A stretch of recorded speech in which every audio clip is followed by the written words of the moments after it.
আপনার সফলতা, আপনার সাকসেস, এটা সবার ভাল লাগবে না, মনে রাখবেন। সবাই এটা পছন্দ করে না। আল আইনু হক, নজর কিন্তু সত্য। নজরের প্রভাব আছে, চোখের প্রভাব আছে।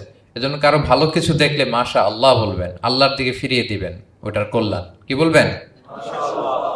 একটা সুন্দর ফুটফুটে বাচ্চা দেখলে মাশা আল্লাহ। কারো সফলতা দেখলে, কারো ফার্মে গেলেন, বাগানে যেয়ে দেখলেন ফল মূল ভর্তি, কি বলবেন? মাশা আল্লাহ। বিসমিল্লাহ মাশা আল্লাহ বললে এটাতে আর ক্ষতি হয় না। অনেকে বলে যে বাবা মা মাশাল্লাহ বলা লাগে না, বাবা মা আর নাকি মামা, এই তিনজন নাকি মাশাল্লাহ না বললে কিছু, এটা ভুল কথা। বাবা মারা বলতে হয়। বাবাও তার ছেলের কোনো সাকসেস, ভালো কিছু দেখলে কি বলবে?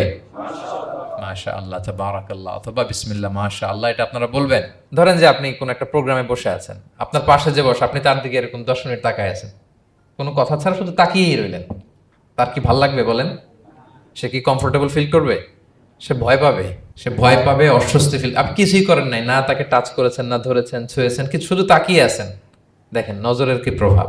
আল্লাহ আইনু হক, নজর সত্যি। এজন্য কারো সাকসেস দেখলে আমরা সবসময় যেন মাশাআল্লাহ বলি। মাশাআল্লাহ ঠোঁটের সাথে মিলিয়ে রাখবেন। ভালো দেখলে কি বলবেন? মাশাআল্লাহ, মাশাআল্লাহ, বিসমিল্লাহ মাশাআল্লাহ, মাশাআল্লাহ, তাবারাকাল্লাহ, এটা বলবেন।